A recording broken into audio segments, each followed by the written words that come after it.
You're watching the station that's working for you. Now, WMAR 2 News.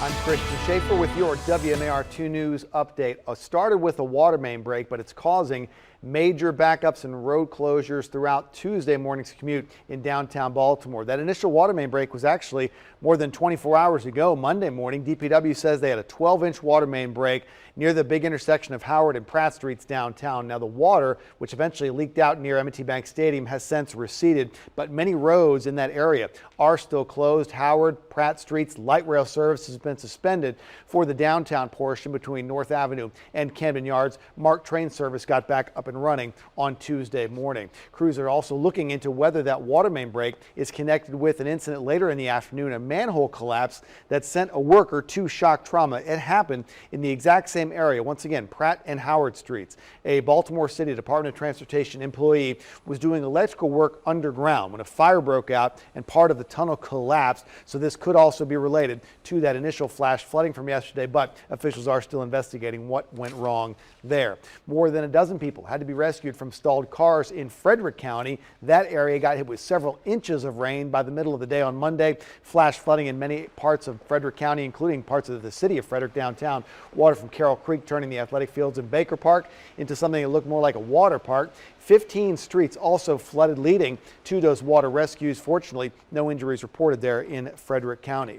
On Monday, a plane headed to Baltimore was forced to make an emergency landing. This happened yesterday. A Delta Airlines flight from Atlanta to BWI forced to land because of what the airline describes as engine trouble. Now, video taken on board the plane supports that. So instead of getting all the way to BWI, the crew decided to divert and land the plane in Raleigh, North Carolina.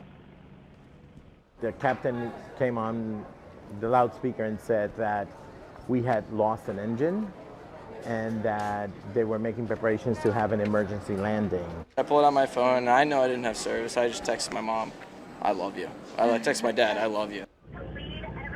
Boy, there were 148 passengers on board the plane at that time who didn't know how that was going to turn out, but none of them were hurt. Delta wound up giving those passengers food vouchers valued at $30.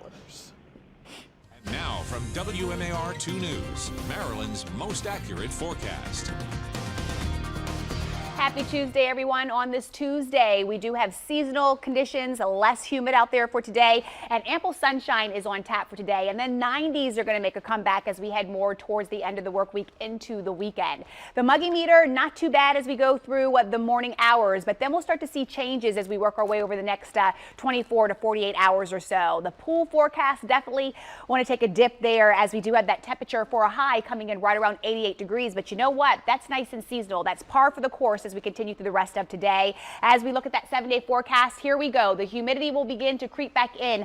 A 90-degree day as we head towards your Wednesday, Christian, but then the weekend, the heat and the humidity will really move back in. Okay, you'll have to be safe out there. Thanks, Lynette. Stick with us online at WMAR2news.com all day for updates on top stories and breaking news. And for news and weather on the go, you can download the WMAR2 News app from the App Store. It's got live radar, and you can set up breaking news alerts to come straight to your phone or tablet. Thanks for watching. I'm Christian Schaefer.